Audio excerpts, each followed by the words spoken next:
Tai gal ne kiek norėtųsi, kad ta profesija būtų prestižinė, bet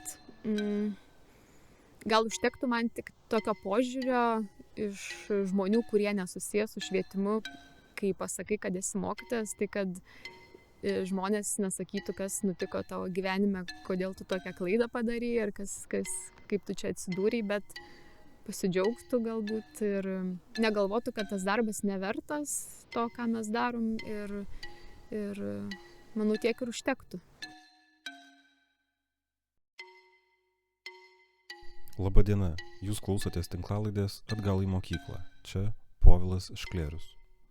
Šiandien tinklalaidės centre mokytoja Deimantė Simonavičiūtė. Deimantė išbandė savo jėgas kaip istorijos ir pilietiškumo pagrindų mokytoja vienoje Klaipėdos gimnazijų, tačiau vėliau nusprendė dirbti su pradinukais. Šiuo metu ji dirba Miško mokykloje. Miško mokykla tai unikalus darželis ir pradinė mokykla veikiantis Klaipėdos mieste, Giruliuose. Apie Miško mokyklą, savo patirtis mokykloje ir skirtumus tarp darbo su paaugliais ir mažais vaikais papasakos pati Deimantė.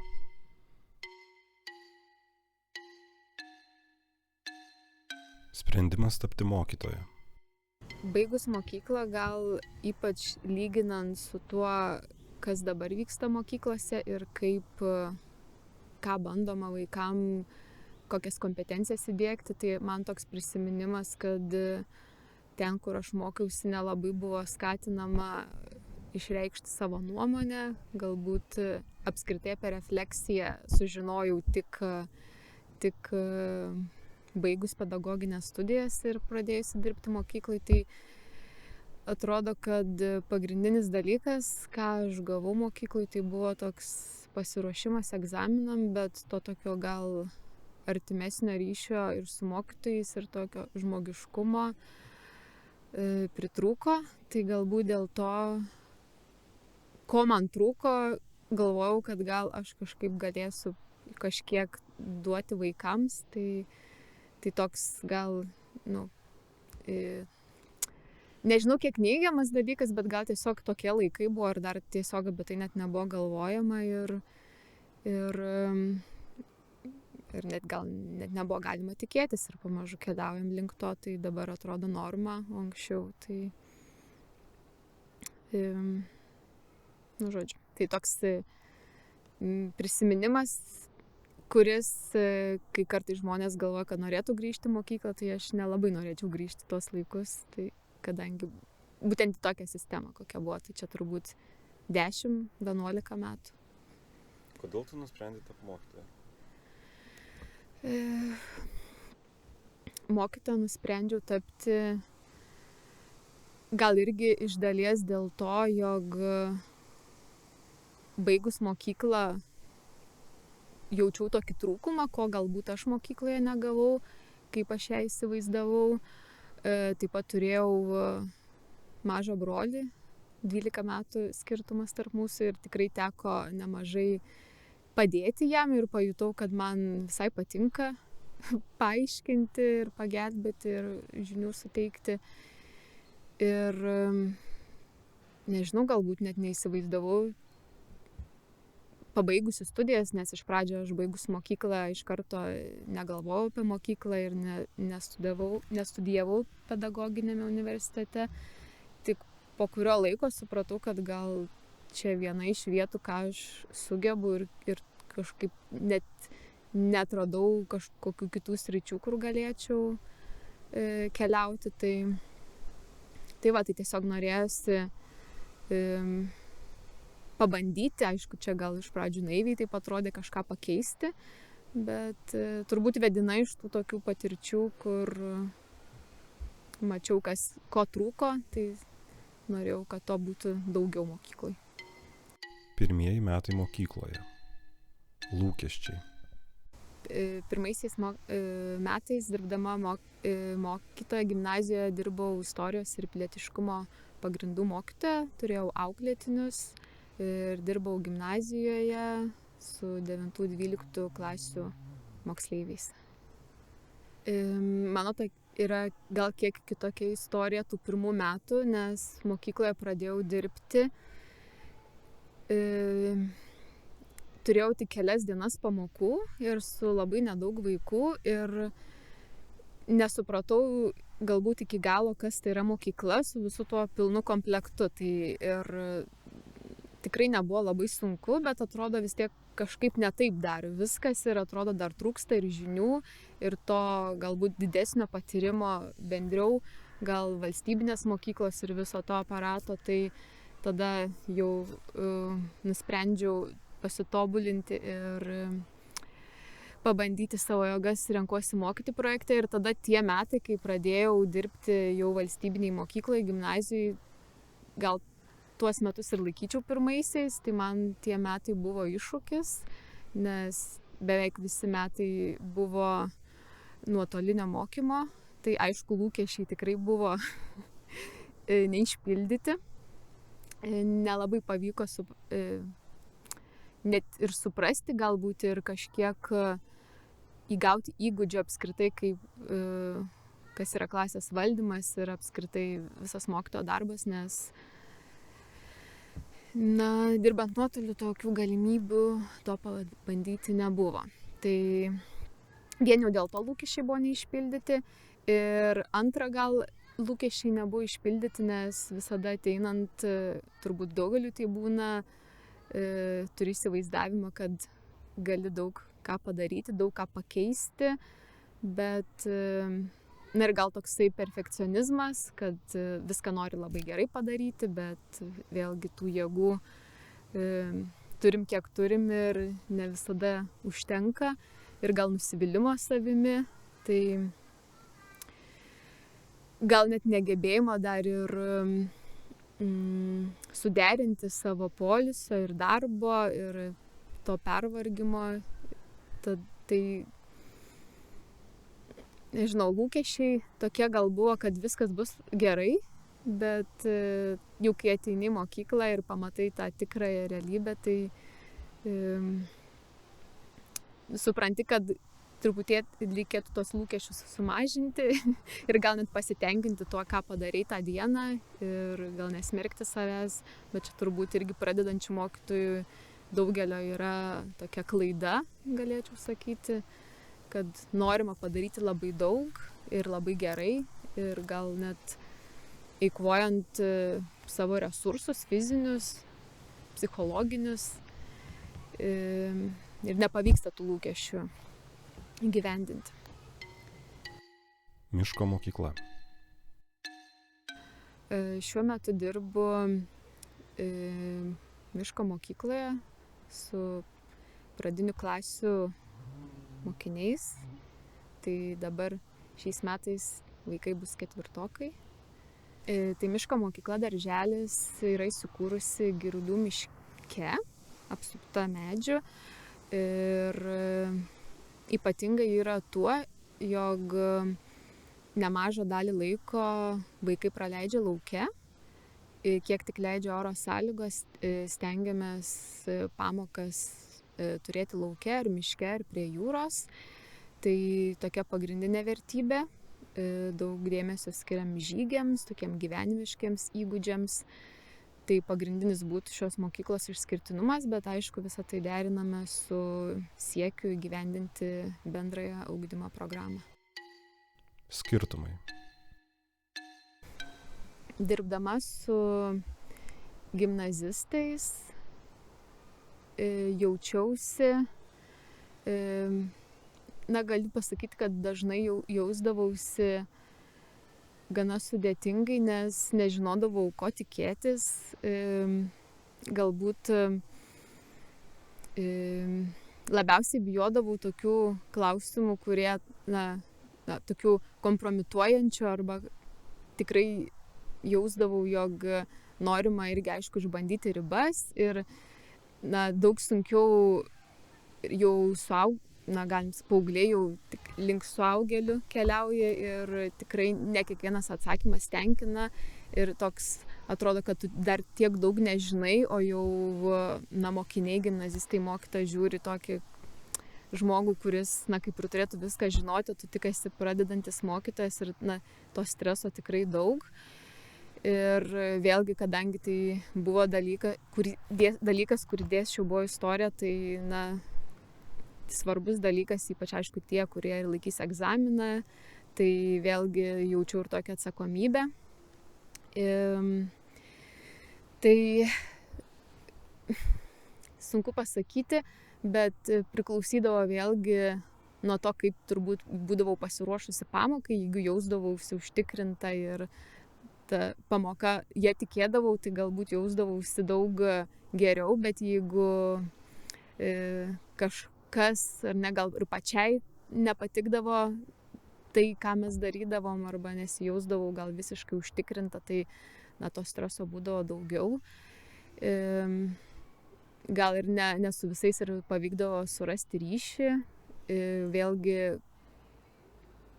siekis toks, aišku, ateinant į mokyklą buvo kaip ir pastebėti kiekvieną ir kiekvienam gal, nuo to dėmesio duoti daugiau ir kad tas vaikas atėjęs į klasę jaustųsi svarbus ir pastebėtas, bet vėlgi čia grįžtant prie lūkesčių, kai klasėje yra daug vaikų ir kai tų klasių yra labai daug ir kai tu per dieną gal susitinki, nežinau, virš 60 ar 70 žmonių jaunų, tai turbūt tą lūkestį gyvendinti yra labai sunku, kad jeigu ateini su tuo lūkesčiu pastebėti kiekvieną ir aišku dėl to pačiam sunku, kad tau to nepavyksta padaryti. Tai, žodžiu, gal vienas iš tokių ir sunkiausių dalykų dirbant gimnazijai buvo tas toks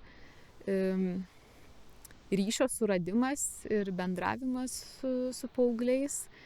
Tai jausdavausi įvairiai, tai kaip minėjau, priklausydavo labai nuo to, kiek esi pasiruošęs, kaip tą dieną jautiesi. Tai negaliu pasakyti nei, kad buvo viskas labai gerai, bet nebuvo ir labai blogai. Tai labai priklausydavo nuo aplinkybių. Dabar, o jeigu galėčiau palyginti darbą su paaugliais ir su pradinukais, tai vėlgi, aišku, labai sudėtinga lyginti, nes mūsų miško mokykloje klasės nedidelės, tai šiais metais klasėje bus tik 8 vaikai. Tai visai kita situacija, kaip tu gali kurti ryšį, tai turbūt netgi ir su paaugliais, jeigu tokio dydžio klasę turėtum, galbūt vėlgi būtų visai kita situacija. Bet dirbant su pradinių klasių vaikais, gal jaučiu daugiau tokio gyvenimo džiaugsmo, gal tokio laisvumo, gal netgi ir daugiau jaučiu to džiaugsmo, kai pamatau, kaip jie džiaugiasi, kai jie kažką sužino, kai jie klausia, kai kažką pasakoja, ką patys sužinojo ir nori pasidalinti, ko galbūt pritrūko dirbant su gimnazistais.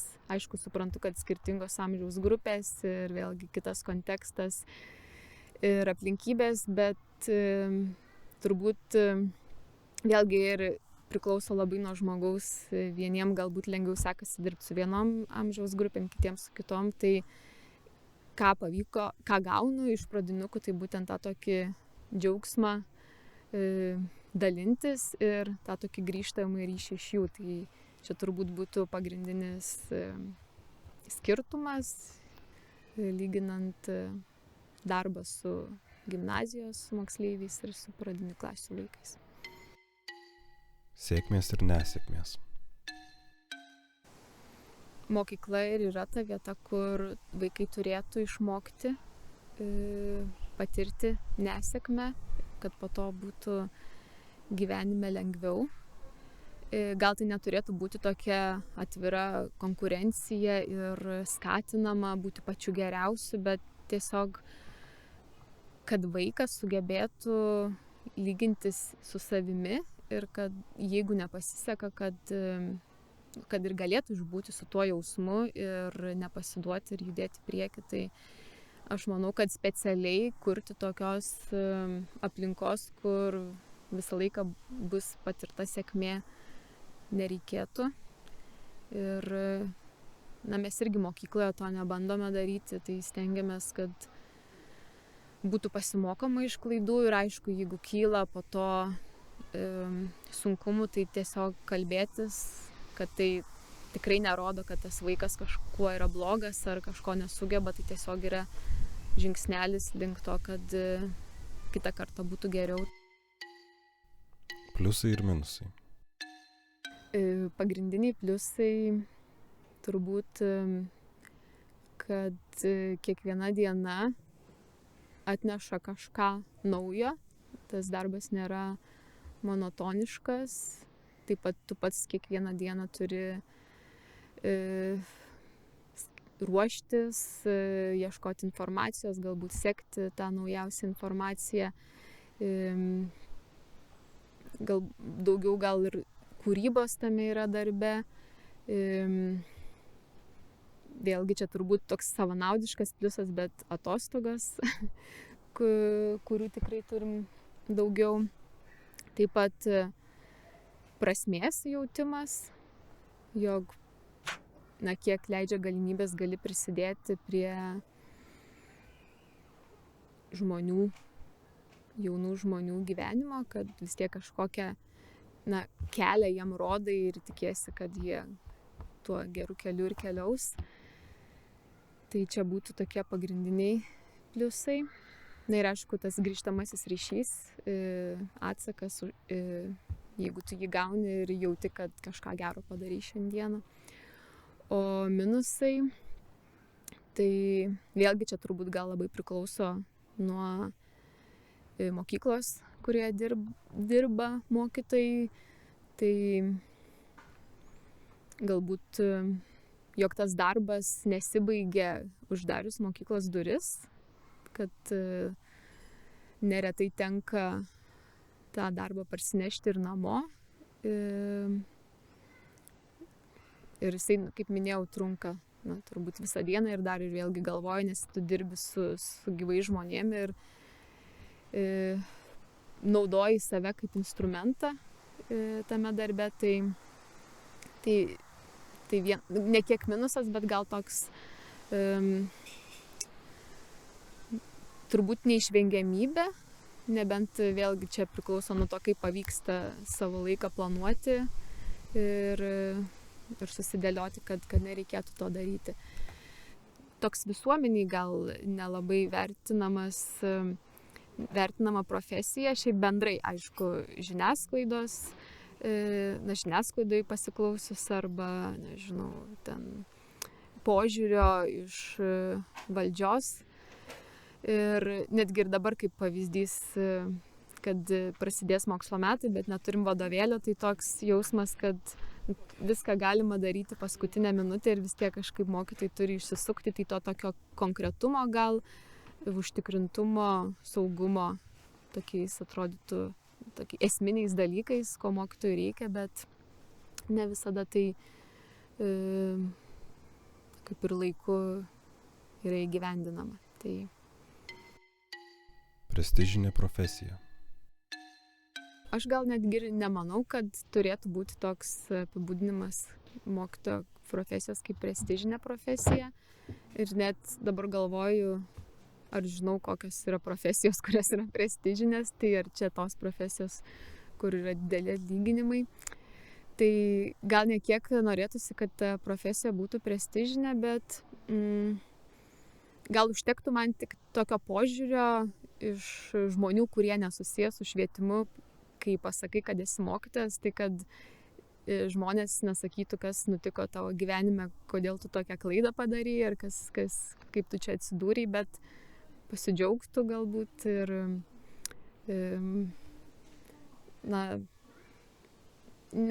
kažkaip negalvotų, kad tas darbas nevertas to, ką mes darom ir manau tiek ir užtektų. O atlyginimų turbūt, kad visada norisi jo didesnio ir aš manau bent, kad po truputį gal tie atlyginimai ir bus didesni, gal ne taip, kaip mokytojai norėjo. Planas ateičiai.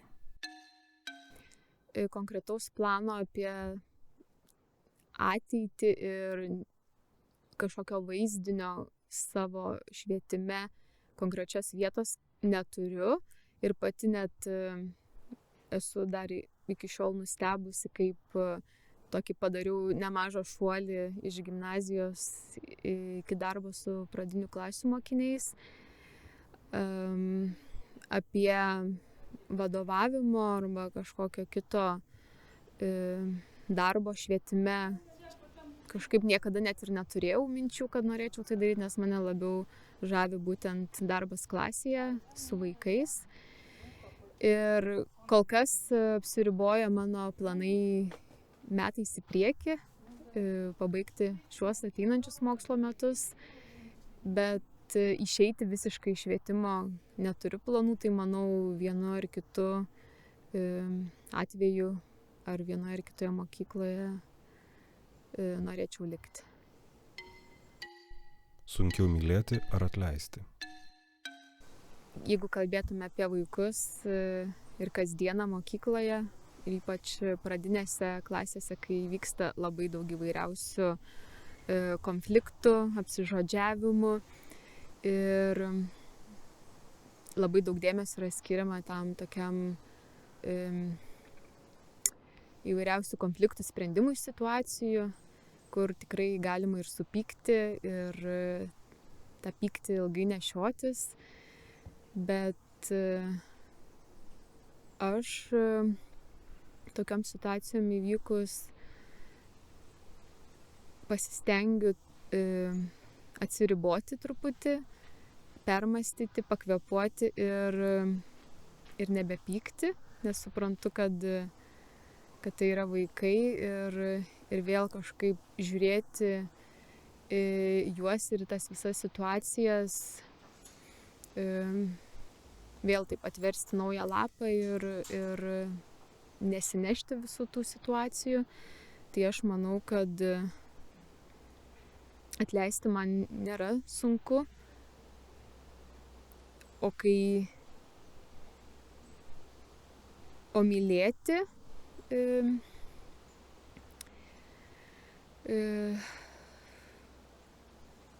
tai turbūt jeigu gali atleisti, tai tu atleidi jiems iš tos meilės ir tai ir mylėti nėra sunku. Tai man atrodo čia vienas šalia kito, jeigu negalėtum atleisti ir ilgai nešiotumeis, tai ir tos meilės tada nebūtų. Lietuva. Kokia tai valstybė? Man gal lengviausia lyginti tai, ką dabar matau, su tuo, kas vyko anksčiau. Tai, man atrodo, gana sparčiai modernėjanti. Ir nežinau, gal čia mano toks burbulas, kuriame aš esu, bet atrodo gerėjanti situacija. Galbūt tiek ekonominė, tiek, nežinau, politinės, gal nenorėčiau liesti situacijos. Bet aš matau tikrai turinčią daug potencialo, bet vėlgi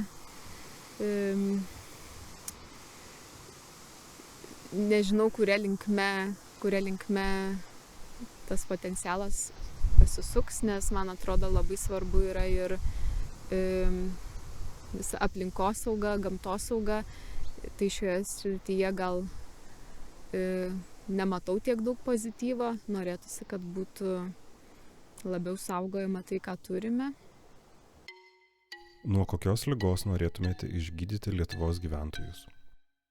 Norėčiau Lietuvos gyventojams išgydyti juos nuo, galbūt, nežinau kaip tai vardinti, bet nuo šaltumo.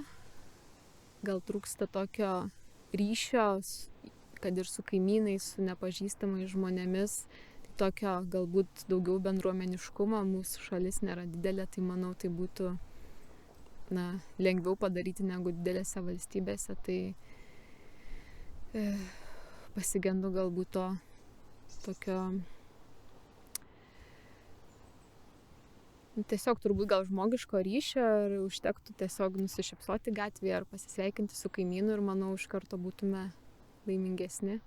Reikėtų pradėti nuo savęs tai daryti, tai norėtųsi, kad ir daugiau žmonių tai pradėtų daryti. Aš bandžiau svarstyti, kodėl mūsų šalyje, galbūt man taip atrodo, gal kitas žmogus, kitam to netrūksta ir jisai gauna tai tiesiog turbūt aš taip matau. Tai tiek turbūt praeitis, istorinė praeitis, kas galėjo nulemti, kodėl mes dabar taip galbūt net bijom vienas kito, o kita tai gal ir lemia ir netgi klimatas, geografinė platuma, kurioje mes esame ir ta tamsa. Tai galbūt šitie du dalykai susideda ir gaunam tai, ką turim.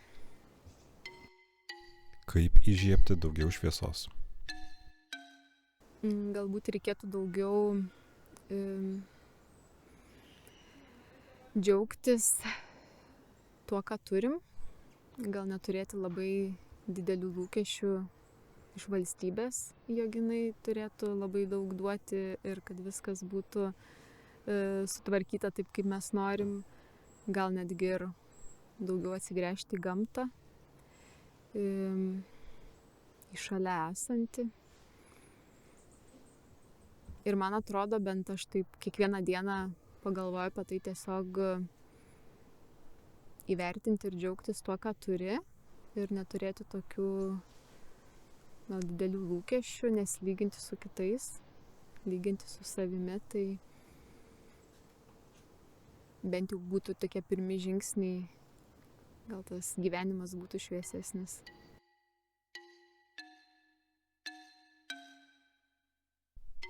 Dėkoju, kad klausėte tinklalaidės Atgal į mokyklą. Šiame įraše girdėjote Deimantės Simonavičiūtės istoriją. Deimantė dirba pradinių klasių mokytoja Klaipėdoje veikiančioje Miško mokykloje. Daugiau tinklalaidės įrašų galite išgirsti platformose YouTube ir Spotify. Dėkoju Lietuvos kultūros tarybai, kuri remia šios tinklalaidės kūrimą.